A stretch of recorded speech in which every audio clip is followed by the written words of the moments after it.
not fair. Joining us are the owners, couple Joe Bergantino and Ricky Gonzalez. Thank you two for joining us. Thanks for having us.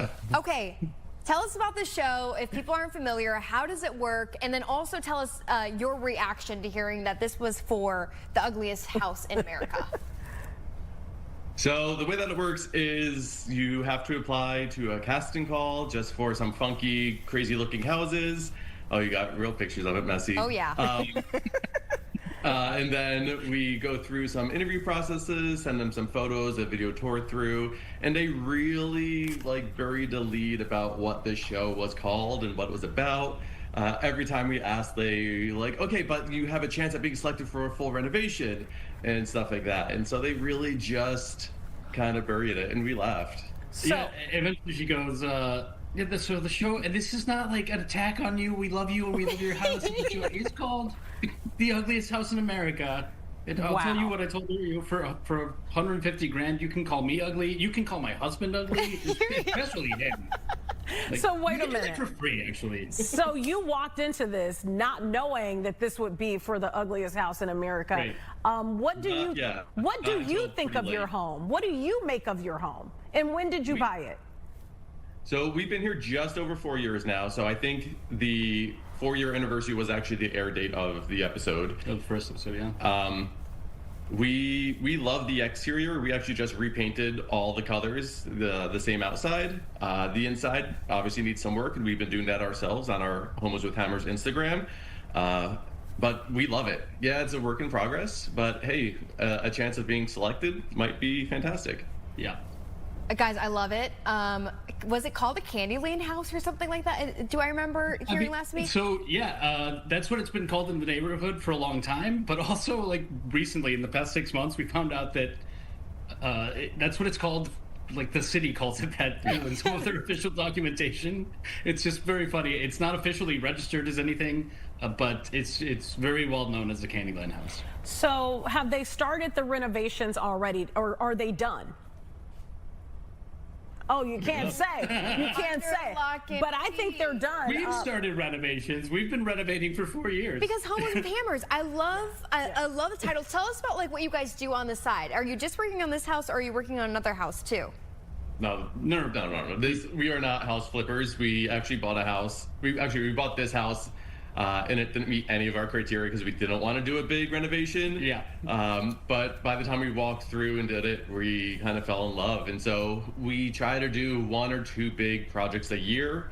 So one of the first things we did was cut down all of the trees that were on the property because they were all growing out of the foundation.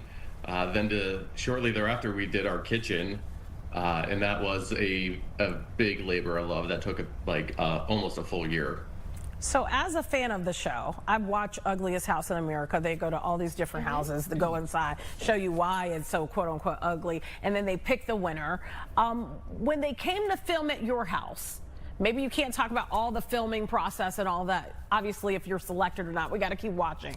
But what was it? What did they think? What was the reaction of the crew when they stepped outside of your house? We did ask the crew, because we've been living here. At that point, we've been living here for over 3 years, right? And you start to go blind to it. It starts to seem doesn't everybody have glitter on every single wall? Isn't that just normal? So at some point, we're recording, and we turn to the director. And we're is our house really that bad compared to, you've seen 100 houses, is it really that bad? And he goes, yeah. But the crew was actually delightful. We had a great time. We did a Chicago handshake with them and introduced some of them to Malort. I don't know if I'm supposed to be. Whoops. That's on the back on that one. We had a great time with the crew. Rena was fantastic. It was such a great experience. Yeah. Whether we win or not, we had a very good time. Yeah. You know what? I do love Brenna. She's a really good host. She's fun. Is there one thing that they picked out at your house that you could tell us that they thought was extra weird? Or ugly. Or ugly, I guess. I think this is really relevant with your last guest. Yeah. And we'd like to invite her to come do a review. In our main bedroom. Courtney, you're welcome to come visit. We have what we like to call the open concept bathroom.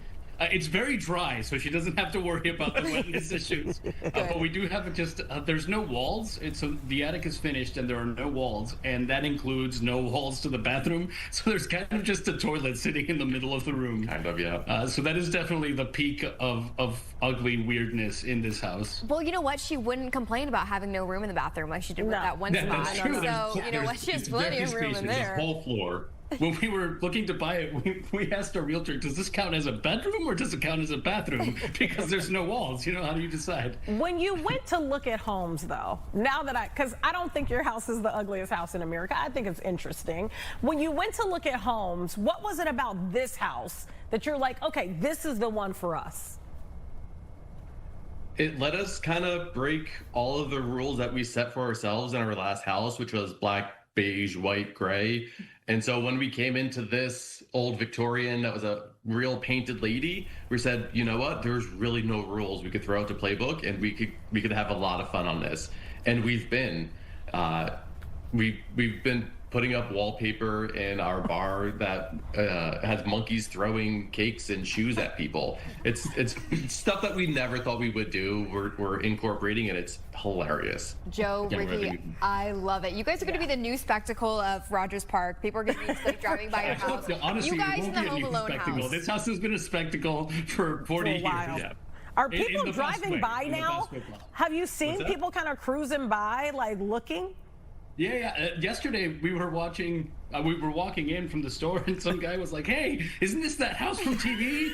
And we're like, "Yeah, this is it." So it's going to be. Really do. It's going to be a stop at the Home Alone house, and it's going to be a stop at the Candyland house. We really do enjoy the people stopping to take photos in front of the house. I will just put a disclaimer: please stop knocking on the door. We can't give you tours. Yeah, that's We also have day jobs, so like we are busy all day too. Well, we thank both of you for joining us. This was fun. We got to come check you guys out in person. Thank you so much for your time today. Yeah, you call ahead and you're welcome. We'll do that.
It's a new year, new you, and this is the time to buy those concert tickets. So if you're wondering what's up and coming, something to get excited about this month, we are joined by Selena Fragasi, and she is our go-to for the concerts around Chicagoland. Good morning to you, Selena. Thanks for joining us. Good morning. How are you guys today? We're Very good. Happy Friday. Finally. Yeah. Yes. Okay, so talking about concerts, first and foremost, January 8th through the 31st, Tomorrow Never Knows Festival at various venues. Let's dig into that one. Yeah, who would think about it, right? A winter music festival. It's indoors, so don't worry, it's not outdoors. So if the weather doesn't cooperate, you're good. But yeah, Tomorrow Never Knows, it's been around for 20 years. This year marks the 20th anniversary. And it was really started by the bookers at Shuba's in Lincoln Hall as a way to discover music in a really kind of quiet time for concerts in Chicago in winter. So there's national acts, there's emerging acts, there's comedy. So it's for 4 weekends this month. There's going to be comedy with Rami Youssef, who you might know from the Hulu show Rami and Poor Things. There's some great acts coming through from Chicago and National. We have Chicago rapper Femdot, who's really cool. He just had a class at DePaul University actually talking about Chicago hip hop. There's the band Smut from Chicago, who's really got like a Smashing Pumpkins, Veruca Salt kind of sound, Astra, an electronic act. So there's something for everyone. It's really, really fun. Oh, I like it. Yeah, I kind of like how there's a mix with comedians and like other talent. Do you really hear of that at other kind of music festivals? No, it's really kind of a rare breed, and I feel like it's maybe like a smaller South by Southwest. It's not trying to be that, but it's kind of bringing in multiple art forms and giving a little bit of something for everyone. And like, who doesn't need comedy in the middle of January, you know? How are we looking for tickets? Are there many available? Can people check out, maybe, is there a social media account that they should go to see when different people are going to be up and performing? Yeah, the full lineup and schedule is over at tnkfest.com. Tickets are still available. They're individual, so you have to go to the different venues for the shows you want to see and book through them. Okay, how about Bill Murray and his Blood Brothers? Kind of fun. Yes, I'm so excited. So I'm actually, as you can tell, out of town right now, but I'm coming back tonight to see that show tomorrow. It's one of my top picks this month. You know, we know Bill Murray is an actor, but he does have some singing chops. We heard him as Nick the Lounge Singer on SNL for many years. He's sung in his movies like St. Vincent and Lost in Translation. So this project is kind of unique. The Blood Brothers are an actual blues band of Mike Zito and Albert Castiglia. Oh. And then Bill Murray pops in for vocals and percussion. So they do blues originals. Wow. They do covers of like The Kinks and Mustang Sally. It should be a really fun way to see Bill Murray in a different light. To be honest with you guys, at first when I read it, I'm like, there's no way this is the actual Bill Murray. Obviously, I don't know about these lovely singing talents of his, but it's just another reason to love him even more. Where are you, Selena? I'm in Mexico right now. I'm coming back tonight. Oh, okay. No way. Good for you. I hope you enjoyed. I hope it was a trip and not for work. Oh. No, it was a family holiday trip we just extended. So I'm on Zoom, but I'll be back in studio next month. I love it. Okay. I'm going to come with you. I'm on my way. All right. So January 10th. So what's the date today? Today is the 9th. So this is tomorrow. Yeah. Mavis Staples and Nathaniel Ratcliffe at the Chicago Theater. So gospel and soul. Yes. Oh my gosh, Mavis Staples, like such a legend, Chicago's pride and joy, queen of gospel and soul, part of the Staples family. She, at 86 years young, released her latest album this past year, just a couple months ago, called Sad and Beautiful World, and it's incredible. So she will be headlining the Chicago Theater. Nathaniel Rateliff, who people might know as the frontman of the Night Sweats, will be with her. They have done duets before, Friendship, a big pop staple song, so I'm really hoping that they're going to have something special planned for this show. You know, I've heard that she's done, she has done collabs with like Buddy Guy before, and not only does Buddy Guy have his own residency, but he's also going to join her for that performance, right? Not this one in particular. Nathaniel Rateliff will be there, but Buddy Guy has his own thing going on this month that we should talk about too. Yeah, let's do it. That's starting on the 8th, or so it started 2 days ago. Or yesterday. Yeah. What day Yes, is it? this is another one like TNK Fest where it's all month long. So over at Buddy Guy's Legends Club over in the South Loop on Wabash, every January, he puts on a whole cluster of shows that he headlines, and he has other blues up-and-comers play with him. Buddy Guy's 89 years old. Again, legend. No way.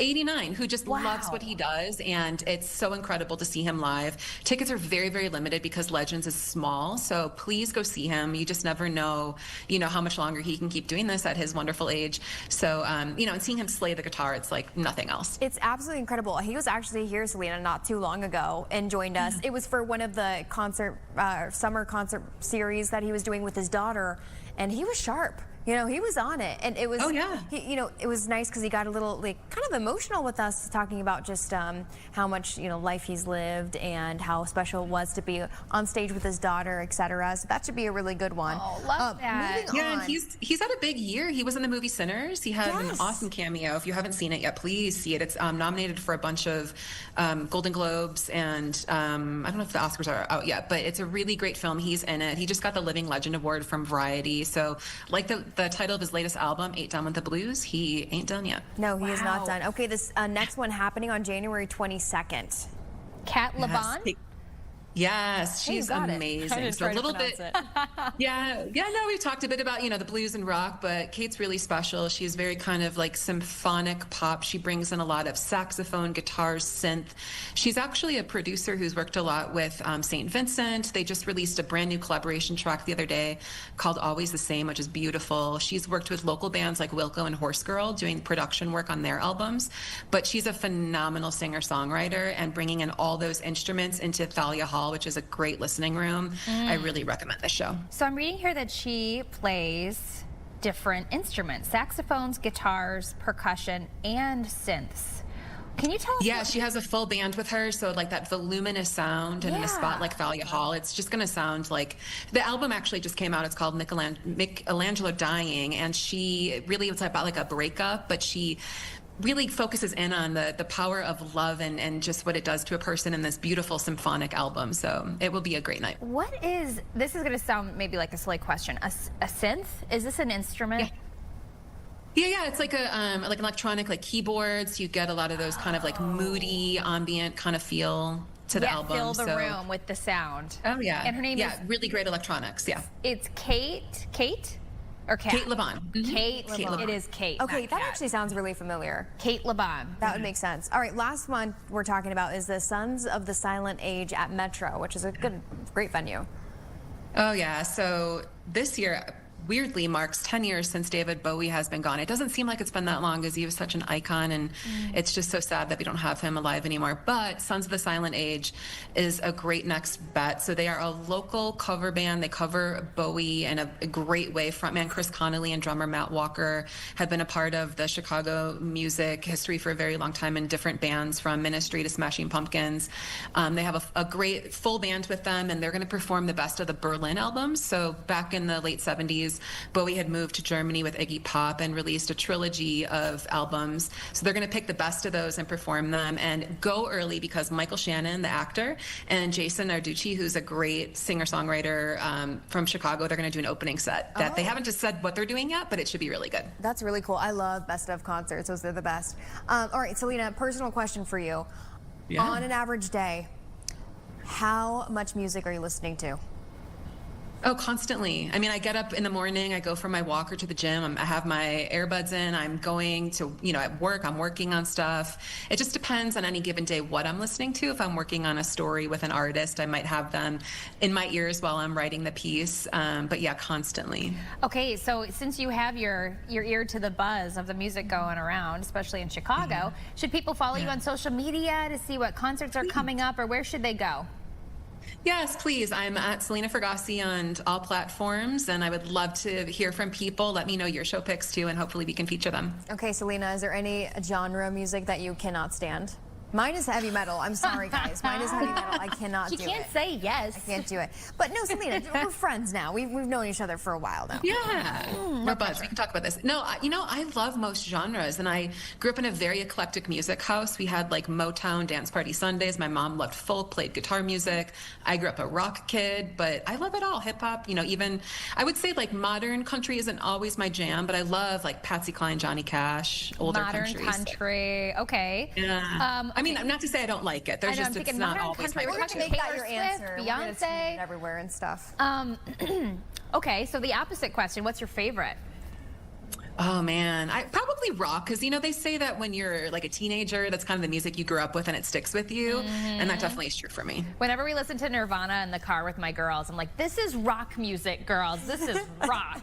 That's so fun. Caitlin's a Nirvana's cool a great mom. one. That's a very good parent you are to I introduce probably them to should Nirvana. not be letting my little kids listen to Nirvana. It's okay. I listened to like 50 Cent when I was like 5, so we're There's okay. worse things. Yeah, there's no, Nirvana's Music is great. good music. Okay. Selena, thank you so much as always for keeping us in the know in the music industry here in Chicago. Happy to do so, and I'll see you in studio next month.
Is participating in Dry January, as we likely are often see people do during this month, but more people in Illinois might want to consider also hopping on this trend as well.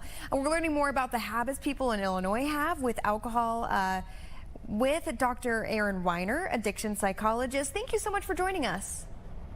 Oh my gosh, my pleasure. Thank you for having me. Okay, so why do you think, you know, Dry January resonates with people who maybe don't consider themselves, you know, alcoholics or frequent drinkers even? Well, my hunch is that we're moving into a place where we're more interested in health in general, right? When you're talking about alcoholism, it's something where, you know, you see that there's a problem. It's like things are on fire in your life. But we're entering a phase where we're thinking about, I was watching the previous segment, we're seeing things on social media where we're like, would CMOS help me, right? We're thinking about what might actually be useful. And so when we see news about alcohol and how it's related to negative health outcomes, folks are thinking, what is my relationship with alcohol? Is it what I want it to be? What would happen if I cut back? And Anthony, I think it's amazing that you're doing Dry January. Thank you. Thank you so much. I appreciate that. I want to ask you about a comparison to cigarettes here. You know, back, you know, when we watched shows like Mad Men in the 1960s, you know, everyone's just smoking cigarettes constantly. At some point, all the messaging against cigarette smoking and all the dangers of nicotine and all that tar gained critical mass, and then the rate of smoking started dropping off, okay? Now there's these Surgeon General warnings on every pack. The packs, you know, super expensive. Do you notice the same thing now happening with alcohol? So that's a really interesting point. So as far as cigarettes go, there was probably about like a 10-year period after that first Surgeon General's warning came out about that link between tobacco and cancer, to the point that we actually started seeing use rates decline. And so I don't know if it's as much about just health. I think a lot of it has to do with our culture, how we look at it. Is it cool? Is it trendy? Is it what we do at work, at weddings, on vacation, etc.? And I think once people started looking at smoking as being, and many times folks will look at as being distasteful, in terms of the smell and those sorts of things. I think that's when we started to see that downturn, when socially we started to see a shift. Because health information, it's easy sometimes for us to look past that, to be like, oh, that's not going to happen to me, or I've been doing this for that many years, or my mom or dad did this. But it's when we start feeling those social norms shift, I feel like, is when we start to really feel our own behavior pull in us in a different direction. So I do think we're starting to see that with alcohol. The health information is stacking up, though we're also starting to see folks, particularly young people and Gen Z, move more away from alcohol. So that social dynamic where it's not always the cool thing to do, and in some cases it's going to be cooler to have an NA beer or to have a mocktail, you actually do see that happening with Gen Z, and that could perhaps kind of start tipping the scales like cigarettes? Yeah, well, I think that I believe I read, this might have been like a year back, that the best-selling beer at Whole Foods was Athletic Company, a non-alcoholic beer brand. Wow. And I don't think that's a mistake. I think that people are thinking about their health and they're trying to make choices that are in line with their values. And when they start to think about, well, this actually might taste pretty good, and it removes all that risk from putting the alcohol in your body, which truthfully, even though it's legal and been legal for a very long time, it's one of the most destructive substances you can put into your body, particularly at higher quantities, particularly over time. When folks think about that and then they see other options, they're making that choice more and more to go a different way. Okay, speaking of different options, doctor, because Anthony and I were talking about this at the beginning, yes, there's dry January right now on the Kennedy Expressway, one of the largest that goes to the northwest suburbs. There's a big ad that is for THC drinks, right? And it says dry... Cheat code, it's a dry January cheat code. Yeah, so it's kind of, turning your attention, very timely, right? It's probably a very successful ad. But, what does that mean kind of maybe to the person driving, seeing that when they're trying to better themselves, stop from dry January or, stop drinking alcohol, but they're like, oh, wait, but here's another, a vice for me to lean into? Right. Well, that's a really good point, that these are businesses, right? The dispensaries are businesses, alcohol companies are businesses. Their goal is to make money. And so they're not necessarily thinking, hey, we've got this whole group of people. And actually, there's a record number of people this year reported participating in Dry January. They're not thinking, hey, how can we help them examine their life without substances? Thinking about different ways to socialize, to cope with problems, see what happens to their sleep, to their overall health when they take space from substances. They're thinking, how can I maybe move them over to something else? Because the spirit of Dry January, right? It's about self-examination through experience. You might always be thinking, well, what would it be like if I cut back? And by the way, damp January, cutting back, that has a ton of proven benefits as well. It's all about that juxtaposition, seeing where was I before, where was I now when I really take some space, and then which one do I like better? So if you're just substituting one chemical in for another, you're not really getting that full experience. We're going to dive in, Doctor, to some of the local statistics involving Illinoisans and their use of alcohol. First up, in Illinois, nearly 1 in 4 adults between 18 and 44 is at risk for binge or chronic drinking. Our state's binge drinking rate is 17% higher than the national average. And between 2020 and 2023, almost 2,500 Illinoisans died from alcohol-related disease. Why is this happening? Is there something about Illinois that is more stressful, more conducive to alcoholism? What's going on? Oh man, I wish I knew. So I first became aware of those statistics when I read the report. A great report recently was put out by the Department of Human Services here in Illinois that was talking about those rates. They don't talk about the why. And I think if I were to speculate, that would be all it would be, is speculation.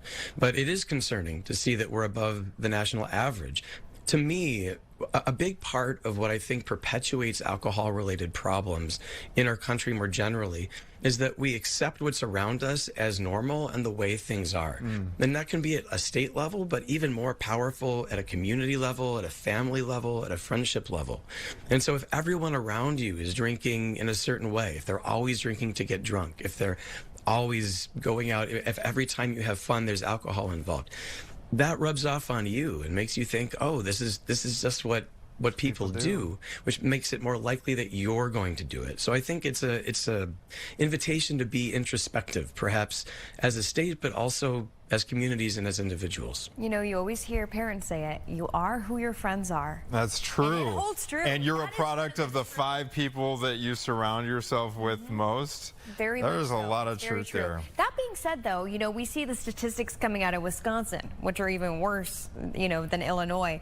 Does that play any influence on it that they're so close, you know, beyond what our meteorologist lovingly calls Wisconsin state line, the cheddar curtain? Yeah. Well, so to be perfectly honest with you, I don't believe that just having them as our neighbors to the north means that we have to be angsty at Wisconsin more than maybe we already are when the Packers were beating us. I'm glad they're not anymore. Go Bears. But I think really when you look at social network analyses and what influences our behavior, it's a lot more proximal. It's our actual communities. It's our families. It's those 5 people we surround ourselves with. It's what we're exposed to. So I think it's always great when those around us, even at that more meta scale, are demonstrating what we'd like to emulate. But I think I'd probably look a little bit closer to home rather than up north. Well stated. As someone who works with patients who suffer from addiction, not just with alcohol, but drugs too, what might this little foray into sobriety during dry January do for folks? You know, it's almost like dipping your toes in. You're not committing to never drinking again, but what are some of the ways you see people really being impacted by this, perhaps not just for the month, but beyond January? Yeah. Well, so when something's a regular part of your life, it's almost like you're on autopilot. You don't notice that it's there. Its presence doesn't hit you in quite the same way. It just becomes part of the fabric of everything. And that can be both in terms of just like, say, the behavior of drinking, but then also particularly when it comes to substances, that after effect on your body. A lot of folks, particularly those who don't have alcoholism, when they drink, it tends to be in the evening. And when you drink, that actually negatively impacts your ability to have deep and REM sleep. And so if someone was drinking fairly regularly and then they were to stop or significantly cut back, they might notice a change in their energy levels in the morning. Maybe they notice that they're a little bit less irritable. The idea of it being a month, why it's not like dry week, say, or like dry 10 days, is kind of like if you go to another country. If you're there a few days, it feels like a quick vacation, like a tourist trip. But if you stay there for a longer period of time, you start to get more of that vibe of what it's actually like to live there, and you can really compare. And so it might be overall health, it might be energy, it might be something changes on the scale, or, you know, in terms of something going down, or the balance of your bank account staying higher than it did before. I think it's different for everyone what you'll notice when you either try out dry January or damp January. And maybe some folks won't notice much of a difference at all. And that can also be okay. But you give yourself the opportunity to see a difference. You know what? That's why he's the doctor. That's why he's the expert. Very well said. Thank you so much. Totally makes a good point. One more question for you. You know, what are maybe some resources that are available if people, you know, want to learn more about their relationship with alcohol? Yeah, absolutely. So there's 3 different things that I'd recommend. One, completely free. Everyone can do it. Try, if you're doing a challenge like this, try tracking. Write down what you're doing, put down a journal, because it's easy for us to, our memory just melds everything together and we start to make assumptions. So write things down, make the most of that experience as you go along. Anyone can do it, doesn't cost a thing. The second thing I'd recommend, and I'll admit I'm biased, I'm the executive vice president at a nonprofit, and we have a course designed to help people examine their relationship to alcohol called Prime Choices. And you can find out more about that at primechoicescourse.org. The third thing that I'd recommend, my favorite app right now for drinking reduction is called Sunnyside. So check that out. They have a bunch of really great tools in there for tracking, for support, community elements. So if you had to pick one app right now, that would be the one that I'd recommend. Very good information, Dr. Aaron Weiner. Thank you so much for joining us. Appreciate it, sir. And you're right. Go Bears. Sure. My pleasure. Take care, you guys. Yeah, you too. I will say that the sleep, that he was noticing, some people don't notice a thing. I notice right out of the gate that sleep is better. more energy. So what's your, if you don't mind me asking, No, putting you go on for blast on live TV, It's okay. but what do you find you're drinking the most? Is it on the weekend, just watching football and stuff, or is it when you go out to eat and every night with dinner, or what? I would say so, and then I would say concentrated most on weekends, and then the kind of nightly glass of wine, or a cocktail with dinner. You know, and I've read a lot about sleep, and I follow a number of sleep podcasters and everything, and one of the things they say is that you should not drink within 2 hours of your bedtime. And that was what I was doing, because we go to bed early on this shift, and so a lot of times we're even if we're eating at 6:30 or so, that does fall within 2 hours of my bedtime. And so even that one cocktail with dinner on weeknights will have an impact. But there's always that connotation that, like, with alcohol you get more sleepy, you know, like with one cocktail and stuff. So that's looked into this. When I first started hearing about this, I'm like, wait, that kind of like seems like it's reversed from what you would think. expect. And here's the answer to that, from my understanding, is that it does make you go to sleep quicker in many instances, but the quality of sleep. And I don't know if you've ever had a big night where, you have no problem going down, but then a couple hours, the spins are awful. Horrible. But then there's a lot of times where, you know, it's easy to just fall asleep initially, but then 3 hours later you're awake again because of burping. You need some Tums. Exactly, some Tums. So there you go. Food for thought. I you know, so it's something that I've built in. See if Anthony can get through it.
We want to run you through a list of predictions that were made in 1998, okay? And these were predictions that Americans made, predictions for what would happen by the year 2025. So now that 2025 is in the books, we are going to take a look now at what folks got right before Y2K, before 1998. 75% of folks in this survey predicted the emergence of a deadly disease. Okay. Oh, COVID. Yeah, that's kind of frightening. That happened. 75%? 75% got that right. Almost that many also says it's predicted that gay marriages would be common, which is also That's all correct. Yep. And also, you know what's so wild? And it's like, this is how short my memory is. Gay marriage, same-sex marriage was not legal when Obama took office. Like 2008, that was still a controversial, like, it seems so ingrained now. I mean, I know not everyone will agree with that it's so ingrained in Illinois. It just feels like old hat. It's always been. Yeah. That was yesterday. 2008. That was yesterday. 2008. Yeah. 69. Okay, so continuing down the list here, 69% predicted the country would elect a black president. Also correct. Speaking of 08, Obama, 2008. Also, 66 predicted the country would elect a woman as president. So we got close with Kamala Harris, who... And Hillary Clinton came very close as well in 2016. As well. Mm-hmm. So that was one they did not... Okay, so those 66% did not get right. Here's another one. 64% of people also thought illicit drug use, like marijuana, would be commonplace.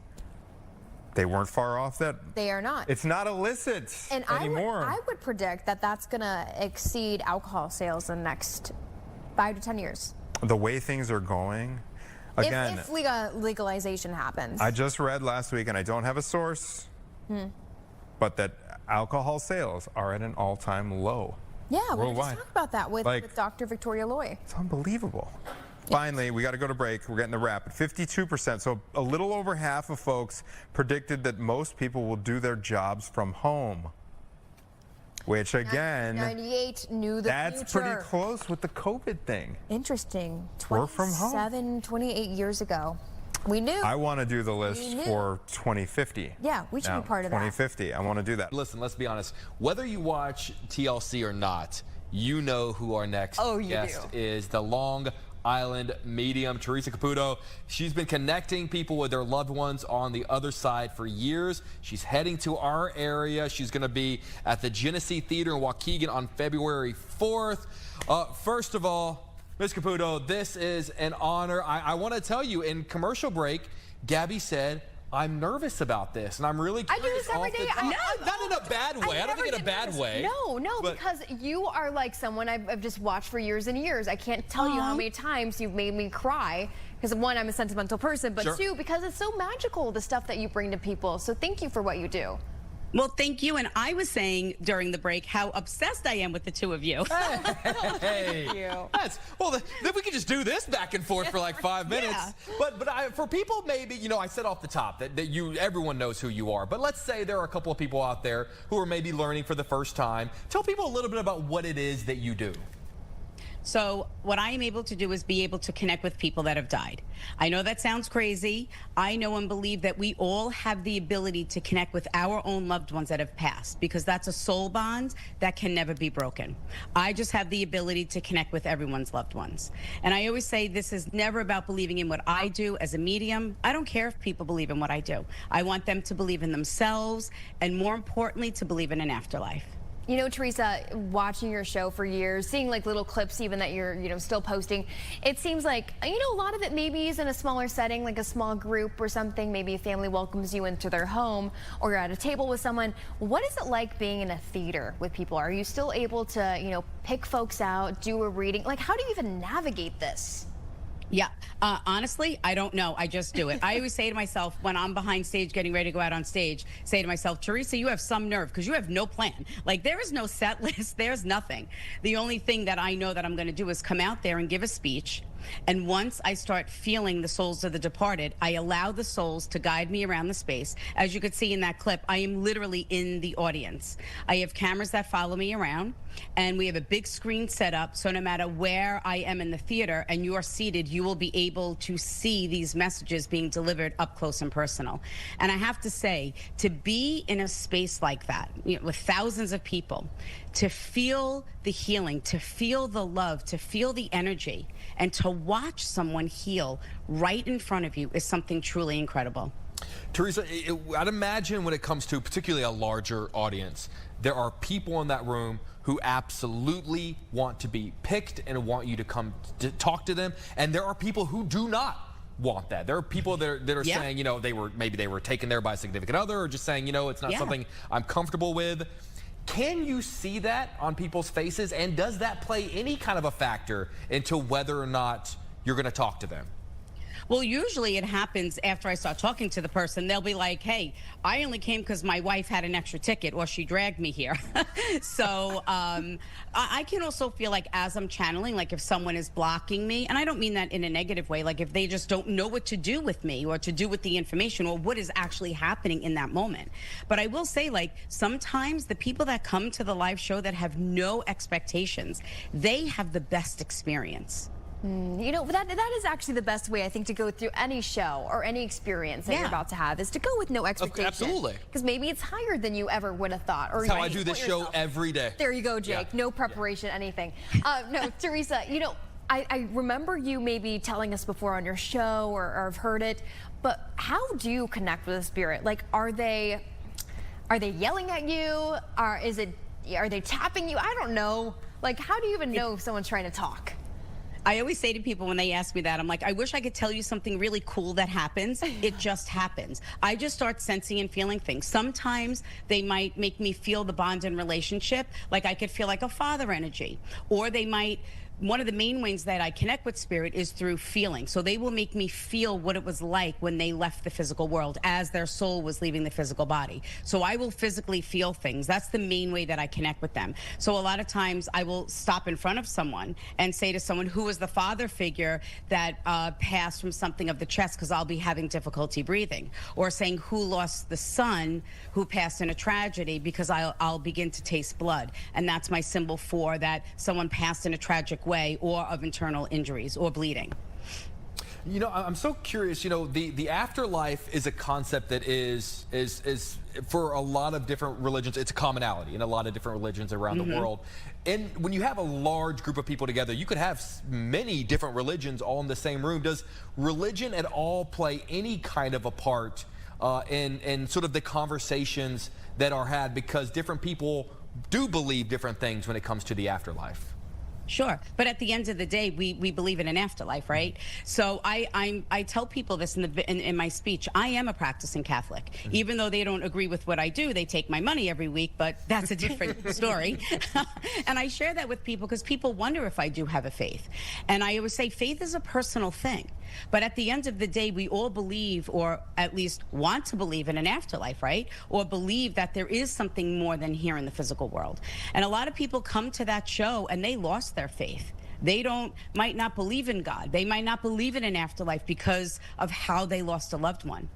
And that's something that the gift that I have and what I do as a medium gives people their faith back, no matter what it is. I mean, I had a gentleman recently come up to me, and he was crying, and he said, I need to thank you. He says, because of you, I turned back to God, and I started going back to church again because of you. I was so angry at God, but I found forgiveness through you. And I think that's really interesting, because I kept using the word religion. I like that you use the word faith, because I'd imagine, because those can sometimes mean the same things, but can also mean two completely different things. And I'd imagine that the word faith, and whatever the case may be, and the fact that this is really happening, the fact that my significant other is on the other side, faith, I think, is a stronger word in this case. Yeah, absolutely. And I think religion is such a personal thing, and it's for people to decide. Who am I or anyone else to tell someone what religion to believe in? That's up to that person. I'm glad Jake took the next question, because I was already tearing up. I think it's just your voice that makes me tear up. And just I think it's just so magical and great. And the gift that you're giving to people, it just is so special. I have to ask you, Teresa, is there one story, maybe it happened in the last year, couple years, your whole career, and you get asked this a lot, that was most impactful reading you've done? Look, is it the couple that came to me that was on the brink of divorce, and then their son coming through and saying, Mom, don't be angry at Dad. It was his soul's journey to carry my death. Oh. And now this happened over 15 years ago, and they're still married. I get a Christmas card from them every year. Or is it the woman who I turned to her during a live show? This just happened within the past year. I was channeling someone else, and I looked at this woman and said, God wants you to know that he took your child.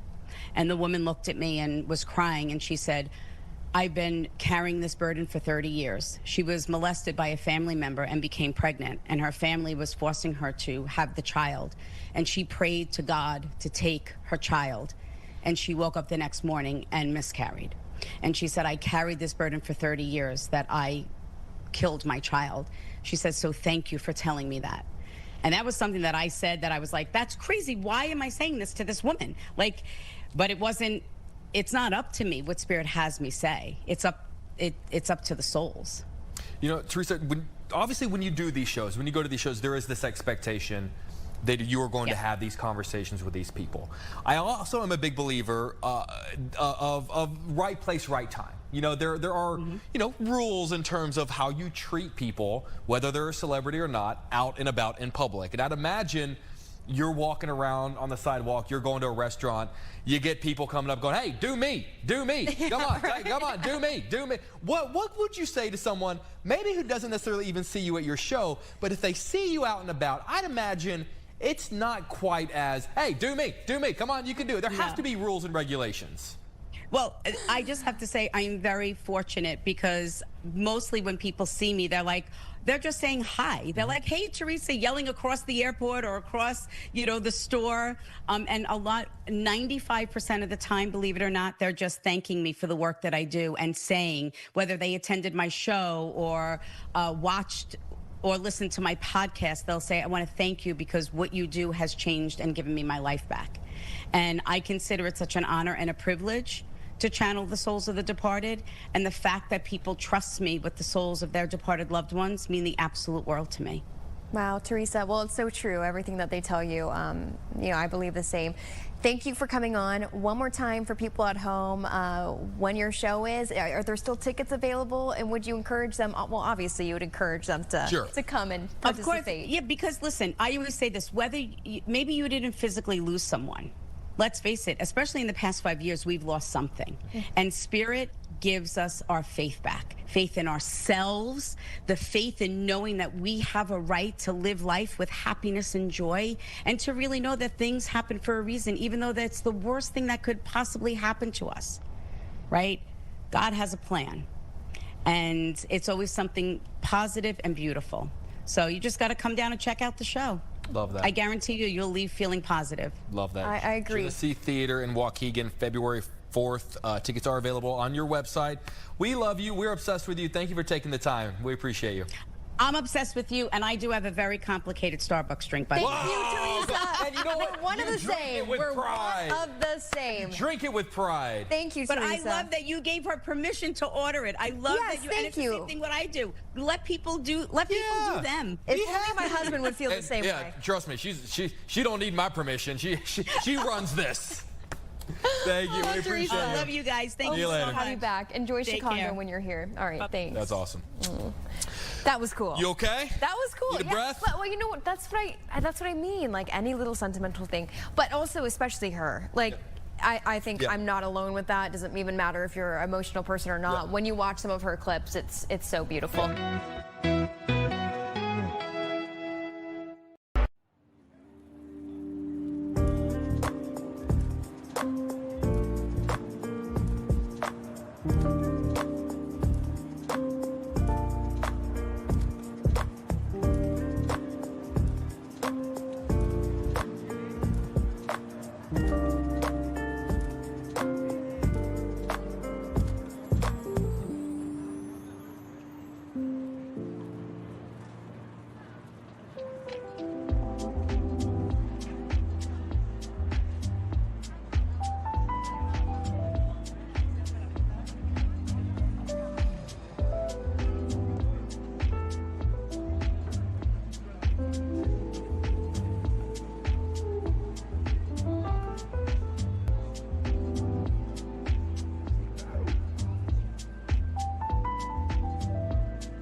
We're talking with Dr. Suzanne Wallach. She's a psychotherapist and executive director of SoCal DBT. Thanks for joining us this morning, Suzanne.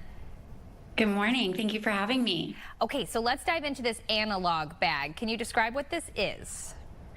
So going analog is this kind of trend that's happening right now where people are really wanting to put their phones down and kind of take a break from electronics and concentrate on things that are more tactile. And so it kind of involves like, you know, bringing back landlines is one thing that's happening, picking up real books instead of using a Kindle, playing vinyl instead of using your phone, taking mindful walks and leaving your phone at home. I think people are just tired of the constant notifications and doom scrolling. Yeah, for sure. It can get overwhelming, and then, you know, a lot of people are starting their day off with like a 20-minute doom scroll and doing the same thing before bed. What is the impact of our addiction to screens?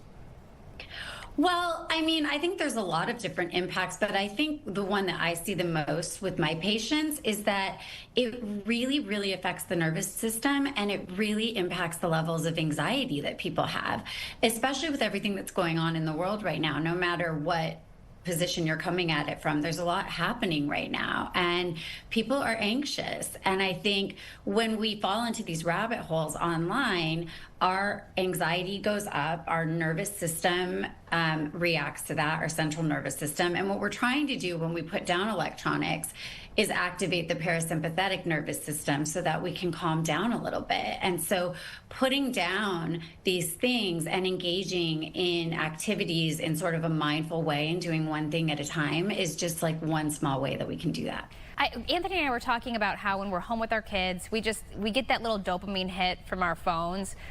While we're playing with our kids, we have this like pull to our cell phones. No good. I'm wondering too if Gen Zs, they just have more downtime and the phone has become, you know, everybody's go-to. So they're just so used to like living on their cell phone. So they're getting bored of that and moving on to it's saturated. Exactly. They're like saturated. They're like, I just don't even want to scroll. Yeah.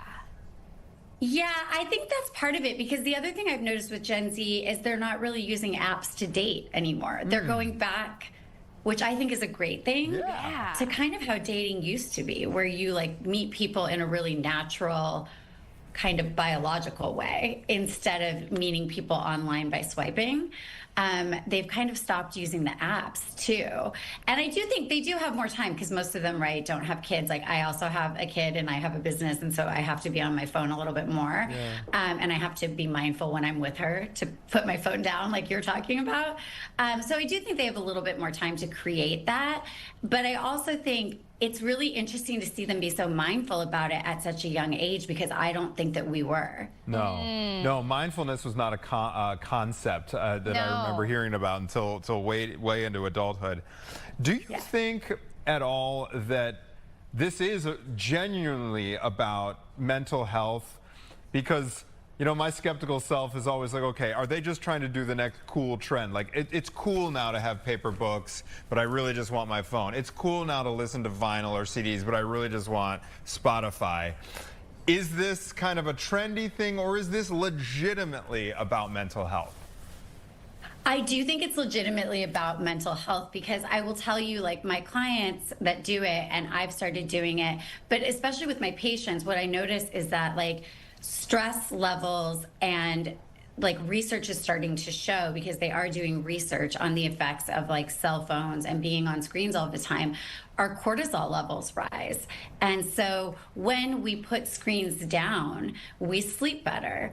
We are less stressed. We have lower cortisol levels. So it's not just about mental health, it's about physical health also. If you could speak to those people who are hesitant, including me, to get an analog bag, what would you say? I would say try it for 30 days. What do you have to lose, and see how you feel. And maybe just try it in one small way every day. Like, I mean, can you refrain from picking up your cell phone for 20 minutes after you wake up? Can you put your phone down for 30 minutes while you're playing with your children? Can you do one thing every day? Can you switch to paper books? Can you switch to just a paper day planner and see how it feels? So I think there's ways that you can start really small and see how you feel after 30 days. I think that's a love that. great on-ramp. Yes. Because it's not like, throwing the book at the prom. It's Go get a landline right away. Crawl before you walk. That's right. You know what I'm going to try to incorporate more? This is for the parents, really. I guess if you're married, you could include your spouse too. But at night, because I would always just put the kids to bed and then go look at my phone. I've started to give my daughter's foot